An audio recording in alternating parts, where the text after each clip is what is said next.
तो कहानी की शुरुआत में हम लोग फ्रैंकलिन नाम के एक आदमी को देख पाते हैं जो कि बार में पूल खेल रहा था। तभी अचानक से ही उसकी नज़र आयरिन नाम की एक औरत पर पड़ती है जो कि उसे पहले ही नज़र में पसंद आ जाती है।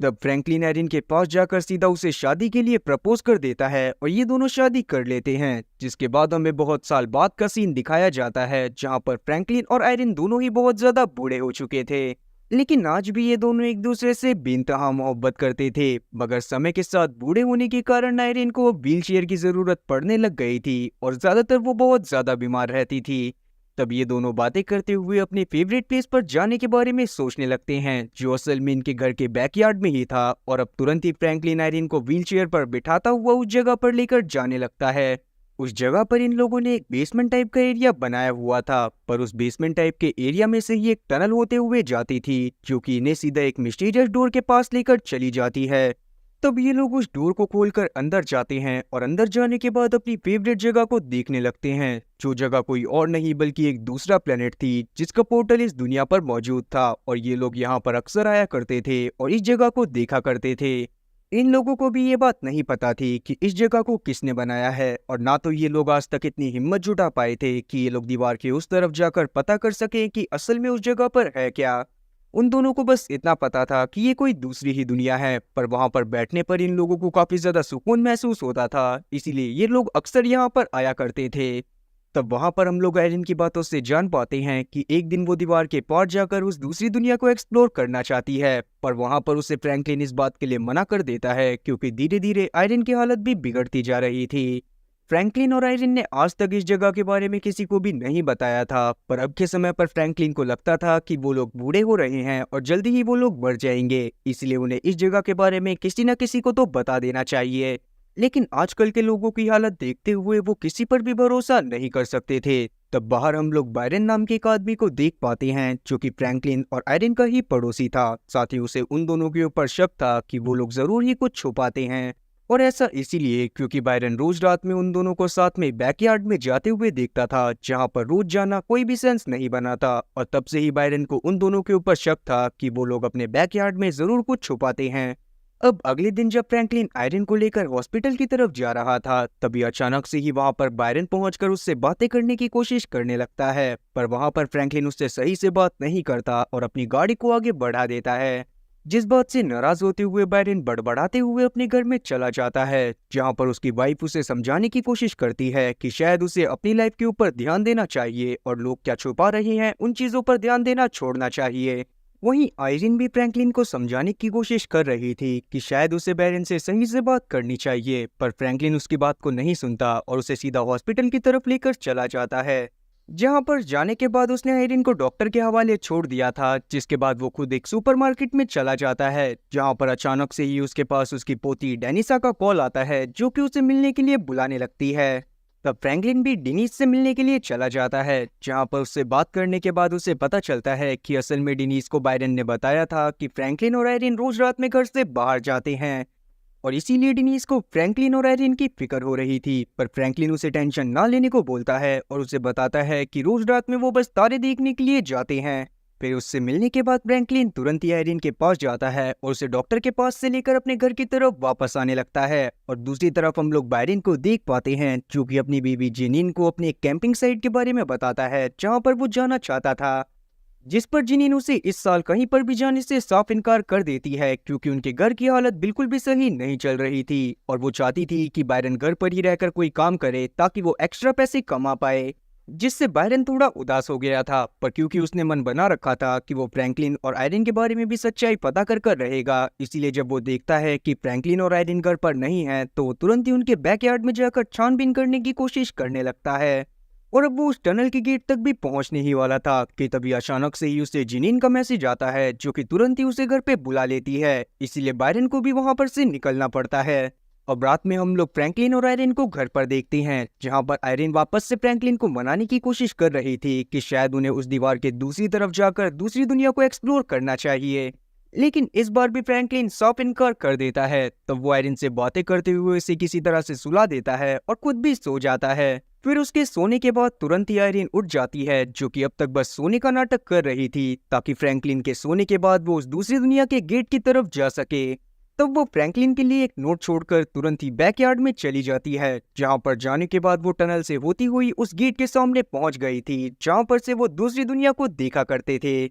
अब वो उस दूसरी दुनिया में जाने के ख्वाब देख ही रही थी कि तभी अचानक से ही उसकी नजर एक लड़के पर पड़ती है जो कि उसी रूम में पड़ा हुआ था और मदद की पुकार लगा रहा था। तब आयरिन चलती हुई किसी तरह से उसके पास जाती है और दूसरी तरफ हम लोग फ्रैंकलिन को सुबह देख पाते हैं, जिसकी जब आँख खुलती है तो वो आयरिन को आसपास ना पाकर काफी ज्यादा परेशान हो जाता है।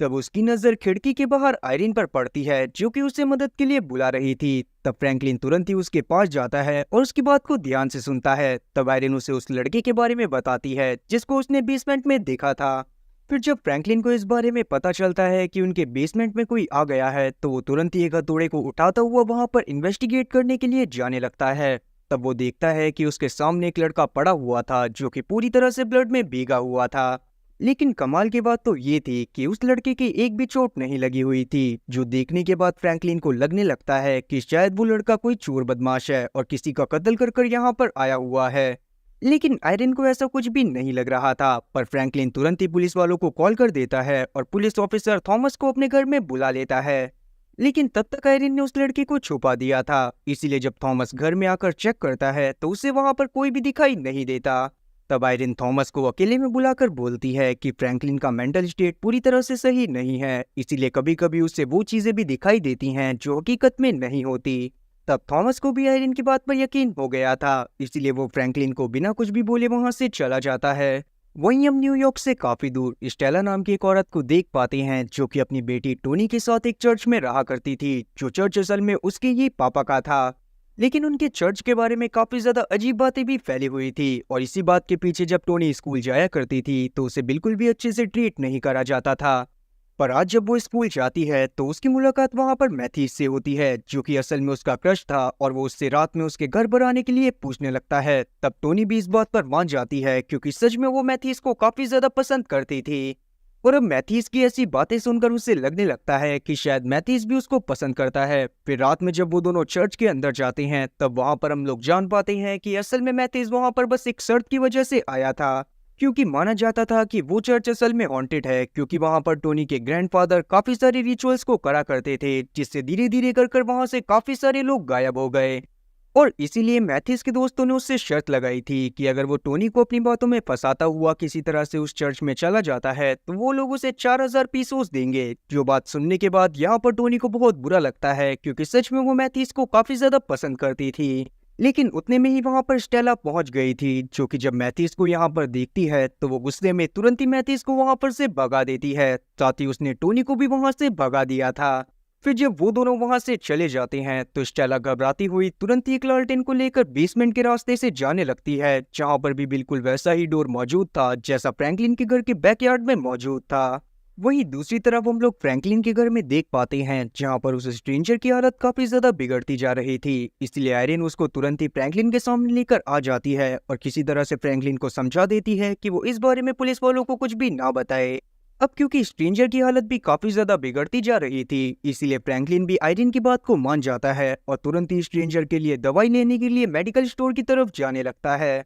तब आयरन उस स्ट्रेंजर के सामान को चेक करने लगती है ताकि वो उसके बारे में कुछ पता कर पाए। तब उसे उसके सामान में से कुछ अजीब तरह के गोल्ड कॉइन और साथ ही एक फोटो मिलती है जिस पर गैब्रियल नाम लिखा हुआ था। तभी वो स्ट्रेंजर भी जोर जोर से खांसने लग गया था, जो देखने के बाद आयरन तुरंत ही उसके लिए गर्म पानी करती है ताकि वो उसे पिलाकर उसकी खांसी को बंद कर सके। वहीं दूसरी तरफ जब फ्रैंकलिन एक मेडिकल स्टोर में पहुंचता है तो वहां पर बायरन से उसकी मुलाकात होती है, पर हर बार की तरह वो बायरन से अच्छे से बात नहीं करता और जल्दबाजी में मेडिकल स्टोर के अंदर चला जाता है। दूसरी तरफ हम लोग वापस से स्टेला को देख पाते हैं, जो कि जब अपने घर में टोनी को ढूंढ रही थी तो टोनी उसे वहां पर कहीं भी नहीं मिलती, जो देखने के बाद वो समझ जाती है कि टोनी घर को छोड़कर भाग गई है। तब स्टेला भी अपनी गाड़ी को लेकर शहर के बाहर जाने वाले रास्ते की तरफ बढ़ पड़ती है, जहां पर रास्ते में उसे टोनी दिखाई दे जाती है जो कि पैदल ही आगे के सफर को तय कर रही थी। जो देखकर स्टेला उसे किसी तरह से समझाती हुई अपने साथ एक रेस्टोरेंट में लेकर जाती है, जहां पर हम लोग टोनी की बातों से जान पाते हैं कि वो इस बात की वजह से काफी ज्यादा परेशान है कि लोग उसके घर और उसके चर्च के बारे में काफी ज्यादा मजाक बनाते हैं।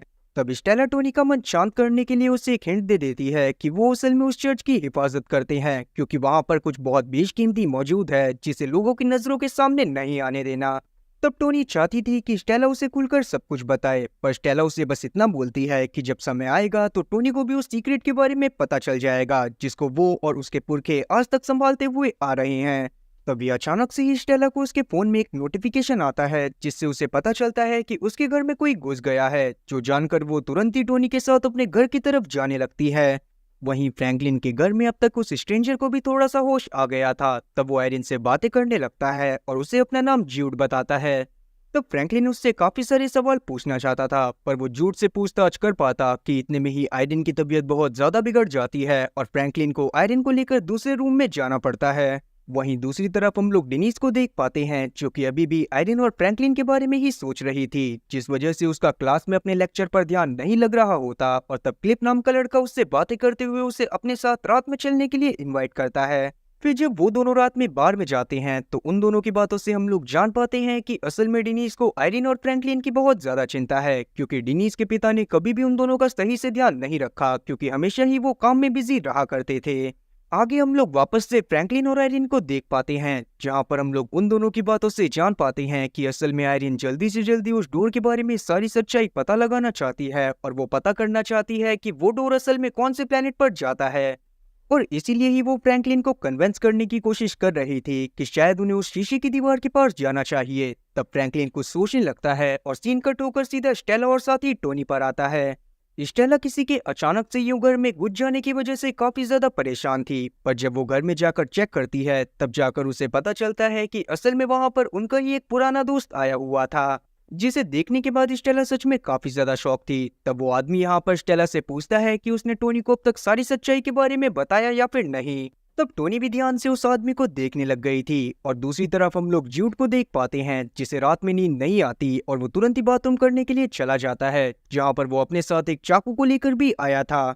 तब वो उस चाकू की मदद से अपने पैर में एक कट लगाता है, जहां पर से एक ट्रैकर निकलकर बाहर आया था, जो देखने के बाद वो तुरंत ही उस ट्रैकर को डिस्ट्रॉय कर देता है और वॉश बेसिन में फेंक देता है। मीनवाइल हम लोग वापस से स्टेला को देख पाते हैं, जिसने थोड़ी देर के लिए टोनी को घर से बाहर भेज दिया था। तब वो स्ट्रेंजर से बातें करती हुई उससे पूछने लगती है कि वो यहाँ पर क्यों आया है, जिस पर वो आदमी स्टेला को एक पेपर दिखाते हुए बताता है कि असल में उसे एक मिशन के लिए टोनी की जरूरत है और टोनी भी उस मिशन में मदद तभी कर पाएगी जब उसे उस सच्चाई के बारे में पता हो, जो कि अब तक स्टेला और उसके पूर्वज छुपाते हुए आ रहे थे। आगे हम लोग वापस से फ्रैंकलिन को देख पाते हैं, जो कि उन गोल्ड कॉइन को लेकर एक ट्रेडर के पास आता है, जो गोल्ड कॉइन उसे जूट के सामान में से मिले थे। असल में फ्रैंकलिन उन गोल्ड कॉइन के जरिए बस इतना जानना चाहता था कि जूट कहां पर से बिलोंग करता है, पर उन गोल्ड कॉइन को देखने के बाद ट्रेडर काफी ज्यादा शॉक होता है, क्योंकि असल में वो गोल्ड कॉइन काफी ज्यादा पुराने थे। अब जब फ्रैंकलिन अपने घर में वापस जाता है तब वो जूड से बात करने की कोशिश करता है, पर जूड उससे बस इतना बोलता है कि उसे अपने पास्ट के बारे में कुछ भी याद नहीं है। लेकिन हम लोग जूड की हरकतों से जान पाते हैं कि वो बस ड्रामे करने की कोशिश कर रहा था। तब फ्रैंकलिन आयरिन और जूड को अपने साथ लेता हुआ एक रेस्टोरेंट में चला जाता है, जहां पर जब वो खाना खाने के बाद वापस आ रहे थे तभी अचानक से ही जूड की हालत वापस से बिगड़ जाती है। अब जब वो लोग जूड को लेकर घर में वापस आते हैं तब जूड को उसके पास के कुछ विजन्स आने लगते हैं, जिसमें वो देखता है कि वो किसी से बचकर भाग रहा है और बाद में उस आदमी से ही उसकी बहुत बुरी तरह से लड़ाई होने लगती है।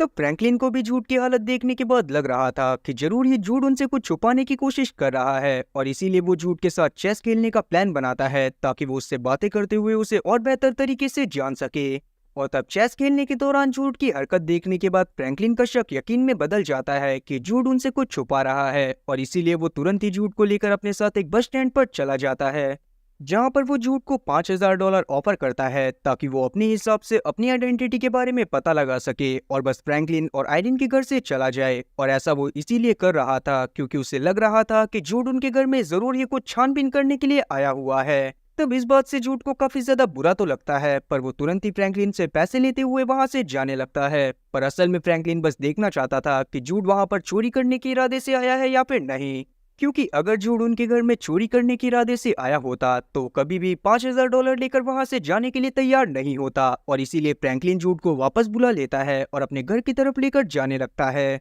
वहीं हम लोग फ्रैंकलिन के घर में देख पाते हैं कि जब आयरिन घर की सफाई कर रही थी तब उसे जूड के सामान में से एक ऑर्ब दिखाई देता है, जिसे उठाकर जब वो एक टेबल के ऊपर रखती है तो अचानक से ही वो टेबल पूरी तरह से गायब हो गया था, जो देखने के बाद आयरिन काफी ज्यादा शॉक हो जाती है। पर आयरिन अभी उस ऑर्ब को उठाकर अपने पास रख लेती है और रात में हम लोग देखते हैं कि डेनिस भी उनके घर में आ जाती है क्योंकि उसे आयरिन और फ्रैंकलिन की काफी ज्यादा चिंता हो रही थी।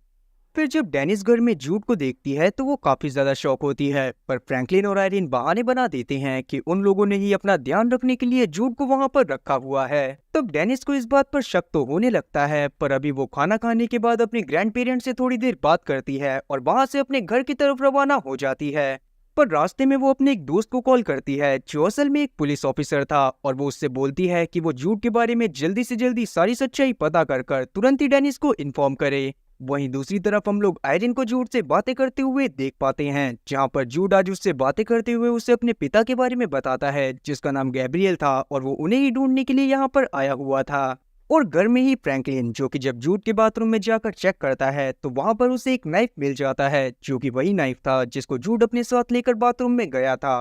साथ ही उस वक्त तक नाइफ पर जूड का खून भी लगा हुआ था, जो देखकर फ्रैंकलिन और ज्यादा परेशान हो जाता है। फिर जब वो वॉश बेसिन के पास जाकर वॉश बेसिन को चालू करता है तो ड्रेनेज पाइप में गंद जमा होने की वजह से कुछ पानी ऊपर आ गया था, जिसके साथ साथ वो सिलेंड्रिकल डिवाइस भी ऊपर आ जाता है जिसको जूड ने अपनी बॉडी से निकालकर वॉश बेसिन में फेंक दिया था। तब फ्रैंकलिन उस डिवाइस को उठा पाता कि अचानक से ही ड्रेनेज पाइप का सारा गंद नीचे चला जाता है, जिससे वो सिलेंड्रिकल डिवाइस वापस से पानी के साथ बहता हुआ ड्रेनेज पाइप के अंदर ही चला गया था। दूसरी तरफ बायरन वापस से फ्रैंकलिन और आयरिन के बैकयार्ड में चला जाता है, जहां पर आज वो किसी भी हालत में सच्चाई का पता लगाना चाहता था। फिर थोड़ी देर वहां पर छानबीन करने के बाद उसे टनल का रास्ता मिल जाता है, जिससे होते हुए जब वो सीक्रेट डोर के पास पहुंचता है तो उस डोर को देखने के बाद काफी ज्यादा शॉक हो जाता है। दूसरी तरफ हम लोग स्टेला और टोनी को देख पाते हैं, और स्टेला ने भी मन बना लिया था कि वो टोनी को आज उस डोर के बारे में सारी सच्चाई बता देगी।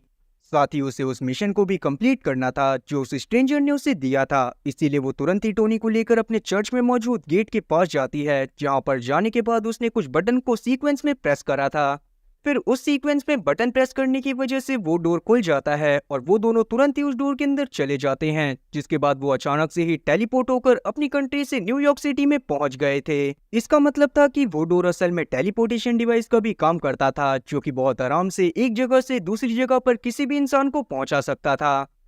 आगे हम लोग वापस से जूड को देखते हैं, जिसे फिर से वही सपना आता है जिससे वो बहुत ज्यादा डर गया था। तब वो तुरंत ही उस जगह पर जाने लगता है जहां पर उसने आयरिन से उस ओर को छुपाकर गाड़ दिया था।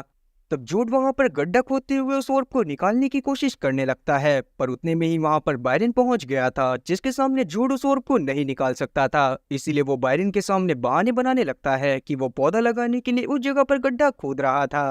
अब क्योंकि आयरिन को भी इस बारे में पता चल गया था कि जूड यहाँ पर अपने पिता को ढूंढने के लिए आया है, इसीलिए वो उसके साथ एक लाइब्रेरी में जाती है जहाँ पर हर उस एक इंसान का डेटा मौजूद था जो कि अब तक इस शहर में आया था। तब वहां पर जाने के बाद छानबीन करने पर इन लोगों को पता चलता है कि असल में गैब्रियल को पुलिस वालों ने पकड़ लिया था, क्योंकि उसका उस जगह पर कोई भी घर नहीं था। साथ ही जब उसे पकड़ा गया तो ये बात भी पता चली कि उसको डिमेंशिया है, लेकिन उसके बाद का गैब्रियल का कोई और रिकॉर्ड मौजूद नहीं था। जो चीज जानने के बाद ये लोग वापस से घर में आ जाते हैं और तुरंत ही फ्रैंकलिन से जाकर मुलाकात करते हैं। वहीं हम लोग स्टेला और साथी टोनी को देख पाते हैं, जो कि अपने मिशन को पूरा करने के दौरान निक नाम के एक बंदे से जाकर मिलते हैं, जो कि उन्हें अपने साथ लेकर एक वेयर हाउस में चला जाता है, जहां पर वो कुछ नंबर्स के ऊपर रिसर्च कर रहा था, जो नंबर एक तरह का सिग्नल प्रोवाइड करा करते थे। पर वहां पर हम लोग टोनी की हालत को देखकर जान पाते हैं कि उसकी हालत बिल्कुल हमारे जैसी है, जिसे भी कुछ भी समझ में नहीं आ रहा था कि आखिरकार ये लोग करना क्या चाहते हैं। खैर अभी के टाइम पर निक टोनी और स्टेला को लेकर अपने साथ एक वैन के पास जाता है, जिसमें उसने एक खास तरह के डिवाइस को लगाया हुआ था, जो कि कुछ खास तरह के सिग्नल को डिटेक्ट करता था।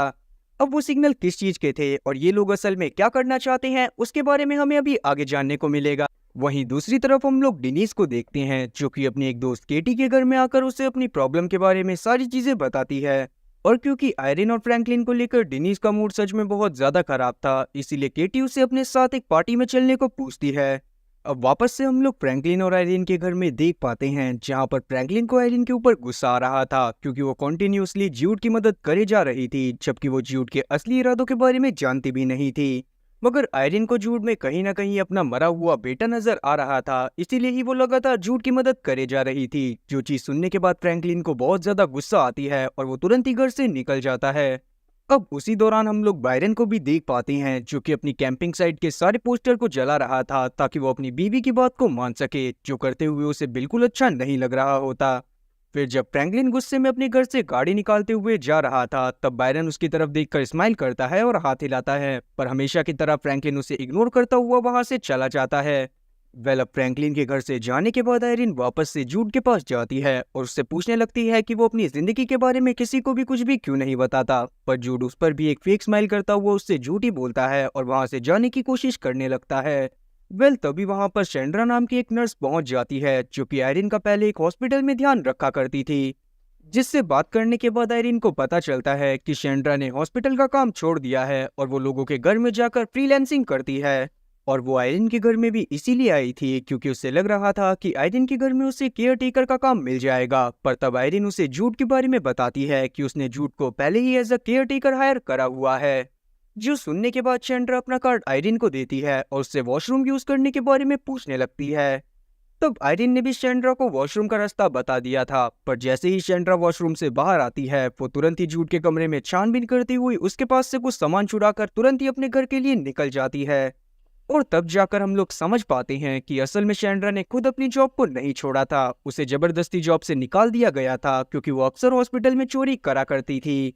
वहीं इन सब बातों से अनजान जब जूड फ्रैंकलिन के फोन के पास बैठा हुआ था, तभी अचानक से ही फ्रैंकलिन के फोन पर किसी का कॉल आता है। फिर जब जूड कॉल को रिसीव करता है तो दूसरी तरफ से डेल बोल रहा था, जो कि असल में वही ट्रेडर था जिसके पास फ्रैंकलिन उन गोल्ड कॉइन को लेकर गया था जो कि जूड के पास से मिले थे।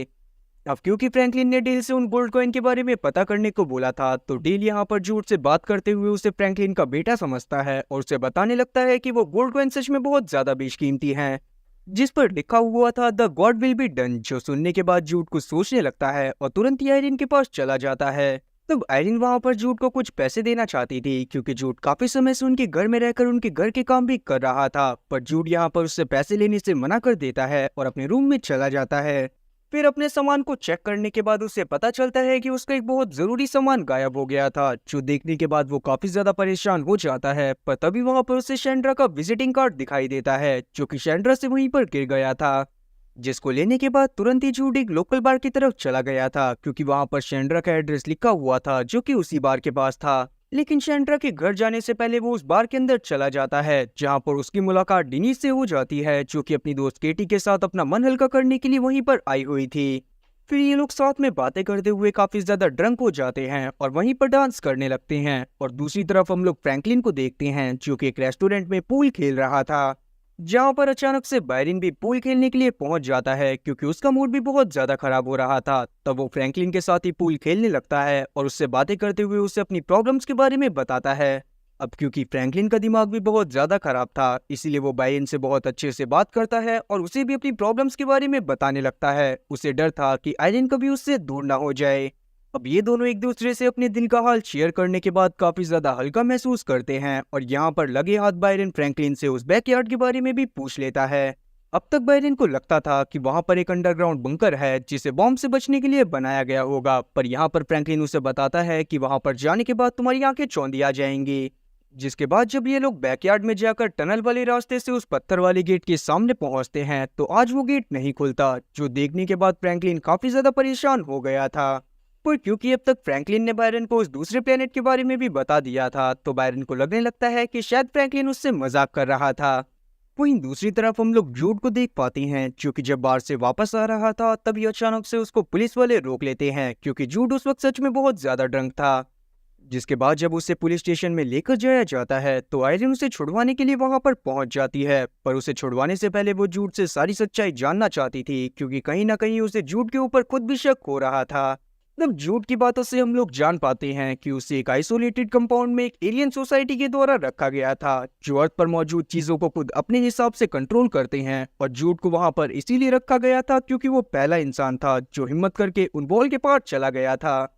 जहां उसने एक बहुत बड़ा वेस्टलैंड देखा था। साथ ही जूड को ये बात भी नहीं पता थी कि वो कितने टाइम तक आइसोलेशन में था, लेकिन एक दिन जब उसे मौका मिला तो वो वहां से भाग गया। जिसके बाद वो भागकर सीधा उन डोरवेज के पास पहुंच गया जो अर्थ को उस प्लेनेट से कनेक्ट करा करते थे। और तब एक डोरवे में जाने के बाद वो सीधा आयरिन के बैकयार्ड में पहुंच गया और वो वहां पर बेहोश हो गया। साथ ही जूड ये बात भी बताता है कि उस दिन जो उसकी बॉडी पर खून लगा हुआ था, वो असल में एक इंसान का था जो कि उसे वहां से भागने से रोकना चाहता था। इसीलिए जूड ने उसके ऊपर हमला कर उसे घायल कर दिया और उसके बाद वो सीधा यहाँ पर आ गया। मगर अब भी वो लोग जूड को ढूंढ रहे थे और अगर जूड उन्हें इस बार मिल जाता तो वो उसे जान से मार देते और इसीलिए जूड सबसे पहले गैब्रियल को ढूंढना चाहता था जो कि उसकी तरह ही एक कैदी था, पर वो वहां से भागने में सफल हो गया था। अब ये सारी बात जानने के बाद आयरिन डिसाइड करती है कि वो किसी भी हालत में जूड की मदद जरूर करेगी, इसीलिए वो जूड को अपने साथ पुलिस स्टेशन से रिहा करवाकर अपने घर की तरफ वापस से लेकर जाने लगती है। वहीं दूसरी तरफ हम लोग वापस से स्टेला और साथी टोनी को देख पाते हैं जो कि निक के साथ कहीं पर जा रहे थे और इन लोगों को भी डोरवेज के बारे में सारी चीजें पता थी। निक जो कि असल में एक रिसर्चर था, वो उन पार्टिकल के ऊपर रिसर्च करना चाहता था जो कि अर्थ के डोरवेज को उस दूसरे प्लेनेट के डोरवेज से कनेक्ट करा करते थे। लेकिन स्टेला, उससे यही लगता था कि ये भगवान का दिया हुआ गिफ्ट है क्योंकि भगवान चाहते हैं कि इंसान उनके पास जाएं, पर यहाँ पर निक को उसकी बात पर गुस्सा आ जाता है और वो स्टेला से बहसबाजी करने लगता है। साथ ही अब हमें स्टेला के असली प्लान के बारे में भी पता चल जाता है कि वो किसी भी हालत में जूड को ढूंढना चाहती थी क्योंकि उस स्ट्रेंजर ने उससे ऐसा करने के लिए बोला था। और तब ये लोग एक पावर स्टेशन के पास जाते हैं जहां पर एक बहुत बड़ा टावर मौजूद था। तब निक का प्लान यही था कि वो उस टावर के ऊपर चढ़कर एक डिवाइस वहां पर फिट कर देगा जिससे अगर आसपास के एरिया में बहुत बड़े अमाउंट में एनर्जी रिलीज होगी तो उन्हें उस जगह के बारे में पता चल जाएगा। और निक ऐसा इसीलिए कर रहा था क्योंकि उसे ये बात पता थी कि अगर कोई भी इंसान उन पोर्टल का यूज करते हुए डोरवेज में जाता है जहां पर से वो दूसरे प्लेनेट को देख सकता था तो उस समय पर काफी ज्यादा अमाउंट में एनर्जी रिलीज होती है। अब निक अपना काम कर ही रहा था कि तभी वहां पर पावर स्टेशन का स्टाफ पहुंच जाता है, जिन्हें देखते हुए स्टेला तुरंत ही उनकी गाड़ी के पास जाती है और उनकी गाड़ी में ही उन लोगों को बांध देती है। जो सब देखने के बाद टोनी बहुत ज्यादा शॉक हुई थी। और अब जैसे ही निक का काम खत्म होता है तो वो तुरंत ही स्टेला और टोनी को लेते हुए वहां से निकल जाता है। वहीं हम लोग आयरन के घर में वापस से डेनिस को देख पाते हैं जो कि जूड के ऊपर शक करते हुए उससे उसके पापा के बारे में काफी ज्यादा सवाल पूछ रही थी। लेकिन आयरिन, जिसको सारी सच्चाई के बारे में पता चल गया था, वो जूड को इस तरह खामोश देखकर तुरंत ही डेनिस का ध्यान वहां से भटकाने लगती है। और दूसरी तरफ हम लोग फ्रैंकलिन को देख पाते हैं जिसका मन बायरन की बातों से पूरी तरह से टूट गया था और इसीलिए अपनी बात को सही प्रूव करने के लिए वो बायरन के पास अपना एक पुराना कैमरा लेकर जाता है जिसमें उसने आयरिन और अपनी काफी सारी पुरानी फोटोज खींच कर रखी हुई थी जो कि बिल्कुल उसी जगह पर थी जहां पर वो अपने बैकयार्ड से जाया करते थे। पर क्योंकि अभी उस कैमरा में बैटरी नहीं थी इसीलिए फ्रैंकलिन उस कैमरा को बायरन के पास ही छोड़ता हुआ वहां से चला जाता है। और दूसरी तरफ हम लोग आयरिन और जूड को देख पाते हैं जो कि शैंड्रा के पास आए थे ताकि वो उस सामान को वापस ले सकें जो उसने जूड के सामान में से चुराया था। तब शैंड्रा भी इन दोनों को अपने घर के अंदर बुला लेती है। तब अंदर आने के बाद आयरिन शैंड्रा का ध्यान भटकाने की कोशिश कर रही थी और जूड उसके घर की तलाशी कर रहा था। पर वहां पर बहुत ज्यादा छानबीन करने के बावजूद भी जूड को अपना सामान तो नहीं मिलता, पर वहां पर उसे एक लॉकेट मिल जाता है जो कि बिल्कुल उसी ट्रैकर की तरह दिखाई दे रहा था जिसको सीरीज की शुरुआत में जूड ने अपने पैर से काट कर निकाला था। पर अभी के टाइम पर जूड के लिए वो सामान इतना ज्यादा इंपॉर्टेंट नहीं था, इसीलिए वो तुरंत ही उस लॉकेट को लेकर नीचे जाता है और शैंड्रा से पूछने लगता है कि वो लॉकेट उसके पास कैसे आया। तब पहले तो शैंड्रा उसे कुछ भी नहीं बताती, पर बाद में जब आयरिन उसे पुलिस की धमकी देती है तो ना चाहते हुए भी शैंड्रा को उस औरत के बारे में बताना पड़ता है जिसके पास से उसे वो ट्रैकर मिला था। और तब जाकर हम लोग जान पाते हैं कि एक टाइम पर शैंड्रा एज अ केयर टेकर एक औरत के घर में काम करा करती थी जिसने ही खुश होकर उसे वो लॉकेट दिया था।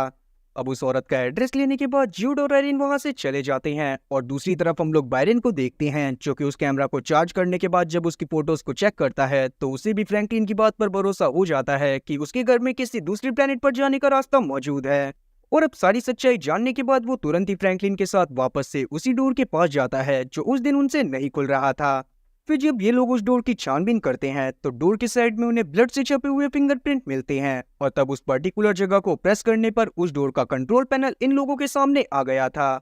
जिसको देखने के बाद फ्रैंकलिन बहुत ज्यादा शॉक होता है क्योंकि आज से पहले तक उसे उस कंट्रोल पैनल के बारे में कुछ भी नहीं पता था। पर जब वो लोग उस कंट्रोल पैनल को खोलकर देखते हैं तो उस जगह से वो ऑर्ब गायब था जिसको हमने कुछ समय पहले जूड के पास देखा था। और मेरे हिसाब से जूड ने शायद उस कंट्रोल पैनल में से ऑर्ब को इसीलिए निकाल लिया होगा ताकि दूसरी प्लेनेट पर जो भी उसका पीछा कर रहे थे वो इस डोरवे से कभी भी उस तक ना पहुंच पाए। अब ये सब देखने के बाद बायरन जूड के बारे में कुछ सोचने लग गया था। तब उसे जूड के बारे में याद आता है कि वो जमीन के अंदर से कुछ निकालने की कोशिश कर रहा था और ये बात याद आते ही बायरन तुरंत ही अपने डॉग के साथ उस जगह पर जाता है जहां पर से वो उस ऑर्ब को निकाल लेता है। अब रात में हम लोग फ्रैंकलिन, आयरिन और जूड को साथ में खाना खाते हुए देख पाते हैं जहां पर फ्रैंकलिन अभी भी आयरिन की बातों से काफी ज्यादा नाराज था, लेकिन आयरिन भी अभी उसे मनाने की कोशिश नहीं करती। तब फ्रैंकलिन यहाँ से कूड़ा फेंकने के लिए चला जाता है जिस दौरान उसे आयरिन का वो लेटर मिल जाता है जो कि आयरिन ने तब लिखा था जब वो डोरवे की मदद से दूसरे प्लेनेट पर जाने वाली थी। अब जब फ्रैंकलिन को इस बारे में पता चलता है कि आयरन उसे उस रात अकेले छोड़कर डोरवे की मदद से दूसरे प्लेनेट पर जाने वाली थी, तो उसे बहुत ज्यादा बुरा लगता है। उसे समझ में नहीं आ रहा था कि उसने कहाँ कसर छोड़ दी कि आयरन उसे छोड़ने तक के लिए तैयार हो गई।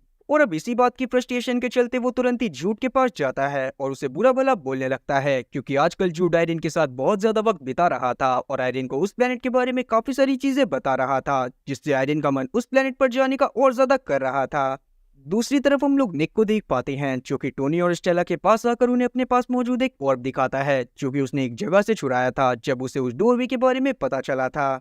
लेकिन उसी दौरान निक स्टेला के मरे हुए भाई के बारे में काफी सारी चीजें भी बोल देता है, जो सुनने के बाद स्टेला को बहुत ज्यादा गुस्सा आती है और वो तुरंत ही निक को गुस्सा करते हुए वहां से भगा देती है। अब दूसरी तरफ हम लोग बायरन को देखते हैं, जो कि फ्रैंकलिन के पास जाकर उसे अपने पास मौजूद वो ऑर्ब दिखाता है और उससे तुरंत ही उस डोरवे के पास चलने के लिए बोलने लगता है। पर फ्रैंकलिन, जिसका दिमाग बहुत ज्यादा खराब था, वो बायरन को भी मना कर देता है। और अब बायरन के वहां से जाने के बाद तुरंत ही फ्रैंकलिन आयरन के पास जाता है और उससे डायरेक्ट इस बारे में बात करने लगता है, जहां हम लोग जान पाते हैं कि इन दोनों ने एक समय पर प्रॉमिस करा था कि ये दोनों साथ में ही उस दूसरे प्लेनेट पर जाएंगे। और तब से ही आयरन फ्रैंकलिन को बहुत बार मनाने की कोशिश कर चुकी थी कि उन्हें उस प्लेनेट पर जाना चाहिए, पर फ्रैंकलिन हर बार मना कर देता था। और क्योंकि आयरन को नहीं पता था कि वो कब मर जाएगी, इसीलिए वो जल्दी से जल्दी उस प्लेनेट पर जाना चाहती थी। तब फ्रैंकलिन उसे वापस से समझाने की कोशिश करने लगता है कि उन्हें उस जगह पर नहीं जाना चाहिए, पर आयरन इस बार उसकी बात को नहीं सुनती। वहीं बायरन फ्रैंकलिन के घर से निकलकर तुरंत ही उस डोरवे के पास पहुंच गया था, जहां पर वो उस ऑर्ब को भी लगा देता है, पर वो डोर अभी भी चालू नहीं हुआ था।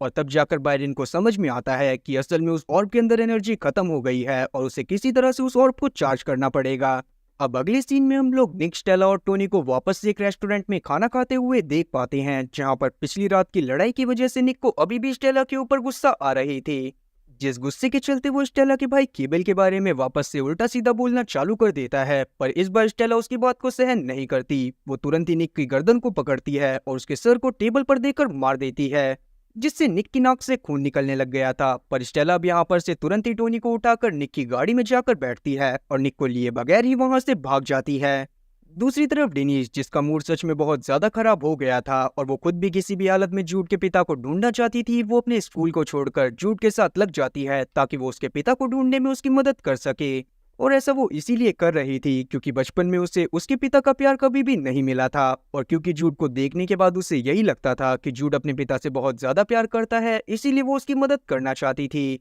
तब डेनिस, आयरन और जूड डिसाइड करते हैं कि वो लोग उस घर में जाएंगे जहां पर से शैंड्रा को वो लॉकेट मिला था जिसमें टैकर्ड लगा हुआ था। जब फ्रैंकलिन वापस से आयरन के पास आकर उससे जूड की मदद ना करने को बोलता है, पर आयरन उसकी बात को नहीं सुनती और जूड और डेनिस के साथ वहां से निकल जाती है। फिर जब रात के समय में फ्रैंकलिन अपने घर में अकेला था, तब वहां पर बायरन आता है, जिसने एक तरीका फाइंड आउट कर लिया था जिसकी मदद से वो उस ऑर्ब को चार्ज कर सकता था। तब फ्रैंकलिन भी तुरंत ही बायरन के साथ उस डोर के पास चला जाता है, जहां पर पहले से ही बायरन ने एक एसी जनरेटर को लाकर रख दिया था, जिसकी मदद से ही वो उस ऑर्ब को चार्ज करने वाला था। अब जैसे ही वो लोग उस जनरेटर को कंट्रोल पैनल से कनेक्ट कर इलेक्ट्रिसिटी को चालू करते हैं, वैसे ही वहां पर एक शॉर्ट सर्किट हो जाता है और एक बहुत बड़े अमाउंट में एनर्जी भी निकलती है। अब क्योंकि इतने बड़े अमाउंट में एनर्जी रिलीज हुई थी, इसीलिए निक की वैन में होने की वजह से टोनी और स्टेला को फ्रैंकलिन के घर का एड्रेस मिल जाता है, और इसीलिए ये लोग भी फ्रैंकलिन के घर की तरफ जाने लगते हैं। पर अभी फ्रैंकलिन का घर इनकी पहुंच से बहुत ज्यादा दूर था।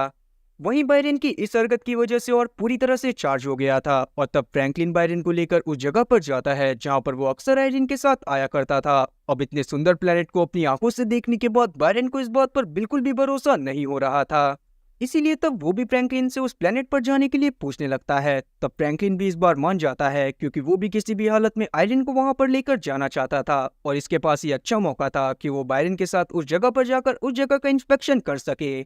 तब फ्रैंकलिन बायरन को कुछ स्पेस सूट दिखाता है जो कि वो काफी समय से बना रहा था, ताकि वो उन्हें पहनकर आयरन के साथ उस प्लेनेट पर जा पाए, पर आज तक उसकी हिम्मत नहीं हुई थी कि वो उन स्पेस सूट का यूज करे। पर अभी के समय पर उस प्लेनेट पर जाने के लिए उसने अपना पक्का मन बना लिया था। और दूसरी तरफ हम लोग आयरन, डेनिस और साथ ही जूड को देखते हैं, जो कि उस औरत के घर में पहुंच जाते हैं जिसका नाम था हाना। तब हाना गैब्रियल की फोटो को देखने के बाद इन लोगों को बताती है कि गैब्रियल एक टाइम पर यहाँ पर मदद मांगने के लिए आया था। तब हाना ने उसकी मदद करी थी, पर बाद में हाना को गैब्रियल से प्यार हो गया था और तब वो दोनों एक दूसरे के फिजिकली क्लोज भी आए थे, जिसके बाद ही गैब्रियल ने हाना को वो छोटा सा चमकता हुआ सिलेंड्रिकल डिवाइस दिया था, ताकि हाना उसे गैब्रियल की याद के तौर पर हमेशा अपने पास रख सके। लेकिन 15 साल पहले गैब्रियल वहां से चला गया, जिसके बाद वो कभी भी हाना के पास वापस लौट कर नहीं आया। जिसके बाद हाना ने उस सिलेंड्रिकल शेप के ऑब्जेक्ट को एक पेंडेंट बनवा लिया, पर बाद में वो कहीं पर चोरी हो गया। अब इन लोगों के यहाँ से जाने के बाद हाना तुरंत ही अपने घर में मौजूद एक सीक्रेट रूम में जाती है, जहाँ पर वो एक पॉल नाम के आदमी से मिलती है, जो कि असल में उसका असिस्टेंट था। और तब जाकर उनकी बातों से हम लोग जान पाते हैं कि हाना आज भी गैब्रियल को ढूंढ रही है, और तब से ही उसने फ्रैंकलिन के ऊपर भी नजर रखी हुई है, जब से फ्रैंकलिन उन गोल्ड कॉइन को लेकर एक ट्रेडर के पास गया था। क्योंकि जाहिर सी बात है कि अगर जूड को भी वो गोल्ड कॉइन गैब्रियल से ही मिले थे, तो हाना ने भी गैब्रियल के पास वो गोल्ड कॉइन जरूर देखे होंगे। वहीं हम लोग फ्रैंकलिन और बायरन को देख पाते हैं, जो कि उस प्लेनेट पर जाने के लिए तैयार थे, पर बायरन का मानना था कि पहले वो जाकर उस प्लेनेट पर चेक करेगा, ताकि अगर वहां पर कोई खतरा हो तो वो पहले ही फ्रैंकलिन को उस बारे में बता दे।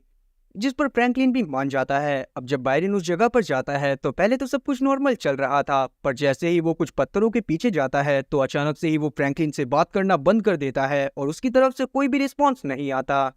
जिससे फ्रैंकलिन बहुत ज्यादा डर गया था और अब उसकी हिम्मत नहीं हो रही थी कि वो बायरन को ढूंढने के लिए उस प्लेनेट की तरफ जाए। और इसीलिए अब जब बहुत देर तक इंतजार करने के बावजूद भी बायरन की तरफ से कोई भी रिप्लाई नहीं आता, तो फ्रैंकलिन परेशान होता हुआ अपने घर के पास चला जाता है, जहां जिनीन भी उससे बायरन के बारे में पूछने के लिए आती है, क्योंकि पिछली रात से बायरन गायब था। पर यहाँ पर फ्रैंकलिन उसे कुछ भी नहीं बताता और उससे मुंह छुपाता हुआ वहां से चला जाता है। वहीं दूसरी तरफ हम लोग आयरिन को देख पाते हैं, जो कि डिनीज से बात करते हुए उसे उसके पिता के बारे में बताने लगती है। यहाँ पर आयरिन को भी बहुत ज्यादा बुरा लग रहा था, क्योंकि उसने अपने बेटे के ऊपर कभी भी ध्यान नहीं दिया था, जिस वजह से ही वो मेंटली काफी ज्यादा डिप्रेस्ड हो गया था और बाद में उसने सुसाइड कर ली थी। अब इन सभी बातों को जानने के बाद डिनीज को बहुत ज्यादा बुरा लगता है, क्योंकि आज तक वो अपने पिता को ही गलत मानती हुई आई थी, और इसीलिए अब वो रोते हुए थोड़ी देर के लिए यहाँ से चली जाती है। और वहीं हम लोग स्टेला और साथी टोनी को उस स्ट्रेंजर के साथ देख पाते हैं, जो कि उनके घर में घुस गया था। तब वो दोनों उस स्ट्रेंजर के साथ उस गांव में पहुंच गए थे, जहां पर फ्रैंकलिन रहा करता था, पर अभी भी उन्हें फ्रैंकलिन के एग्जैक्ट एड्रेस के बारे में नहीं पता होता। इसीलिए वो तुरंत ही शैंड्रा के घर में पहुंच जाते हैं, क्योंकि उसके घर में एक ट्रैकर रखा हुआ था। तब स्ट्रेंजर सबसे पहले शैंड्रा को कुछ गोल्ड कॉइन देता है, ताकि वो आसानी से जूड के बारे में सब कुछ बता दे। और बिल्कुल ऐसा ही होता है, जैसे ही शैंड्रा को कुछ गोल्ड कॉइन मिलते हैं, वैसे ही वो जूड के बारे में स्ट्रेंजर को सब कुछ बता देती है, जो भी उसे पता था। लेकिन उस स्ट्रेंजर को सब कुछ पता लगने के बाद वो तुरंत ही शैंड्रा को जान से मार देता है और फ्रैंकलिन के घर की तरफ जाने लगता है। लेकिन उसी बीच हम लोग टोनी को देख पाते हैं, जो कि इन सब चीजों को देखने के बाद काफी ज्यादा परेशान हो गई थी। और इसीलिए जब ये लोग फ्रैंकलिन के घर के पास पहुंच जाते हैं और स्ट्रेंजर आसपास की चीजों का मुआयना करने के लिए नीचे उतरता है, तब टोनी अकेले में स्टेला से बोलती है कि शायद उन्हें ये काम नहीं करना चाहिए। लेकिन तब स्टेला टोनी को बताती है कि वो लोग उस आदमी से बचकर नहीं भाग सकते। अगर वो भागने की कोशिश करेंगे तो वो आदमी उन्हें ढूंढकर उन्हें भी जान से मार देगा। और फिर बाद में जब टोनी स्ट्रेंजर से बात करती है तो उसे पता चलता है कि केबल असल में उसके मामा नहीं बल्कि उसके पापा थे, जो बात जानने के बाद वो काफी ज्यादा शॉक होती है। और तभी वहां पर उन लोगों को चेक करने के लिए फ्रैंकलिन भी आ गया था कि आखिरकार ये लोग है कौन। पर तब वहां पर स्ट्रेंजर उसे गन पॉइंट पर लेता हुआ उसके ही घर में लेकर चला जाता है। वहीं हम लोग जूड को देख पाते हैं, जिसे आयरिन ने डिनीज से बात करने के लिए बोला था, ताकि डिनीज का मूड थोड़ा सा सही हो सके। तब जूड उससे बात करते हुए उसे शुक्रिया बोलता है, क्योंकि डिनीज ने उसके पिता के बारे में पता लगवाने में काफी ज्यादा मदद करवाई थी। और अब ये लोग बात करते हुए फ्रैंकलिन के घर के पास पहुंचे ही थे कि उतने में ही स्टेला जूड के ऊपर फायरिंग करना चालू कर देती है, क्योंकि उसका मेन मिशन यही था कि उसे जूड को किसी भी हालत में खत्म करना है। और तब जूड वहां पर गोलीबारी होते हुए देखकर जंगल की तरफ भाग जाता है। और उसी दौरान डिनीज भी अपने दादा दादी को चेक करने के लिए घर के अंदर आ गई थी, जहां पर स्ट्रेंजर उसे भी पकड़ लेता है और उसे आयरिन और फ्रैंकलिन के साथ बिठाकर जूड के बारे में तरह तरह के सवाल पूछने लगता है।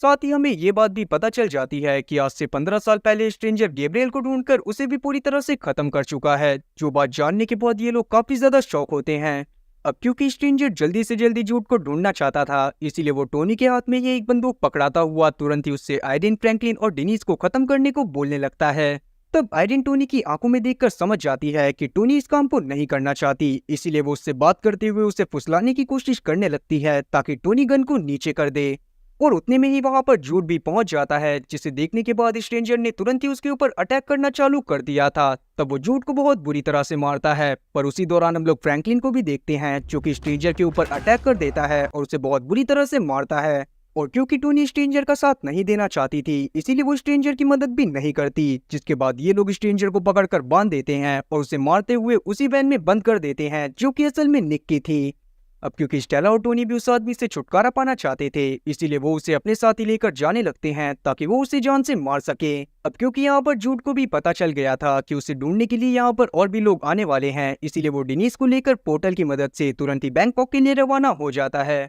साथ ही क्योंकि आयरन की तबीयत भी धीरे धीरे बिगड़ती जा रही थी, इसीलिए फ्रैंकलिन डिसाइड करता है कि वो आयरन के साथ उस प्लेनेट पर जरूर जाएगा। इसीलिए वो तुरंत ही सबसे पहले अपने स्पेस सूट को लेकर आता है और दोनों ही स्पेस सूट को पहनने के बाद उस प्लेनेट के अंदर चले जाते हैं। जहां पर जाने के बाद फ्रैंकलिन की सांस फूलने लग गई थी, इसीलिए वो जमीन पर गिर जाता है। पर तभी आयरन उसके पास आती है और उसके हेलमेट को उतारती हुई बताती है कि यहाँ पर वो लोग सांस ले सकते हैं। और अब ये देखने के बाद फ्रैंकलिन को काफी ज्यादा अच्छा लगता है। जिसके बाद जब वो दोनों उस पत्थर के पास जाते हैं जहाँ पर से बायरन गायब हुआ था, तब वो लोग देखते हैं कि उनके सामने एक बहुत सुंदर और साथ ही काफी ज्यादा पुरानी सिटी थी, जहां पर ही वो सिविलाइजेशन रहा करती थी जो कि अर्थ पर होने वाली हर चीज को कंट्रोल करा करती थी। जो देखने के बाद वो लोग काफी ज्यादा शॉक होते हैं और उधर की तरफ बढ़ने लगते हैं। पर इस सीरीज के लास्ट सीन में हम लोग देख पाते हैं कि जब टोनी और स्टेला उस स्ट्रेंजर को लेकर आगे बढ़ रहे थे, तभी अचानक से ही आना अपने असिस्टेंट के साथ आकर उनकी गाड़ी को पलटा देती है। और क्योंकि 15 साल पहले उस स्ट्रेंजर की वजह से ही गैब्रियल हैना से दूर हो गया था, इसी बात के गुस्से में हैना उसे जान से मार देती है, जिसके साथ ही ये सीरीज भी यहीं पर खत्म होती है।